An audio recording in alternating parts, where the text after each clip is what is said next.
সারা দেশে বাংলা বর্ষবরণের প্রস্তুতি চলছে। শোভাযাত্রা, গ্রামীণ মেলা সহ থাকছে নানা আয়োজন। রং বেরঙের পাখা, মুখোশ, হাতি, পালকি তৈরির কাজ শেষ পর্যায়ে।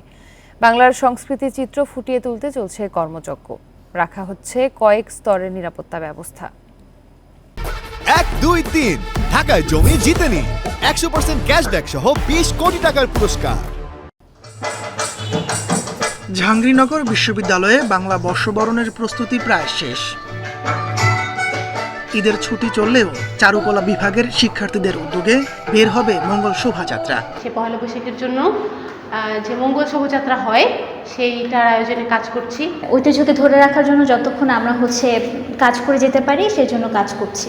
নানা আয়োজন নিয়ে ব্যস্ত বরিশাল ও যশোরের চারুকলা সহ বিভিন্ন সংগঠন।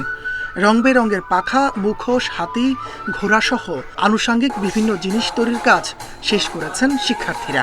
সব কাজই প্রায় মোটামুটি শেষ হয়েছে। মাটির কাজও করা হয়েছে। টাট্টু ঘোড়া বানানো হয়েছে, তারপর পঙ্খিরাজ, আরও অনেক কিছুর আয়োজন করা হয়েছে। সাথে মাটির ঘটে রং করা, আলপনা, সকল প্রস্তুতি আমাদের নেওয়া হয়ে গেছে। আমাদের বড় যে আইটেমগুলো লোকশিল্পের যেগুলো থাকে সেগুলো হাতি, ঘোড়া, পালকি সহ লোকশিল্পের সকল কিছু তৈরি হয়ে গেছে। মাদারীপুর শহরে লেকপার মুক্তমঞ্চে হবে সাংস্কৃতিক অনুষ্ঠান, পাশাপাশি দিনব্যাপী বৈশাখী মেলাও থাকছে।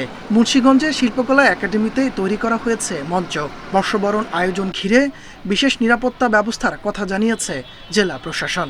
জেলা প্রশাসন ইতিমধ্যে পহেলা বৈশাখের সকল আয়োজন সম্পন্ন করেছে এবং আমরা এখনও কাজ করছি। আমরা আশা করছি যে বর্ণাঢ্য আয়োজনের মধ্য দিয়ে আমাদের এই যে দিনটি এটি আমরা উদযাপন করতে পারব। নাটোর ও নেত্রকোনা সহ বিভিন্ন জেলায় প্রশাসন ও বিভিন্ন সংগঠন নানা কর্মসূচি নিয়েছে পয়লা বৈশাখ ঘিরে। মঙ্গল শোভাযাত্রা সহ থাকছে গ্রামীণ মেলা। তাপস সরকার, ইন্ডিপেন্ডেন্ট নিউজ।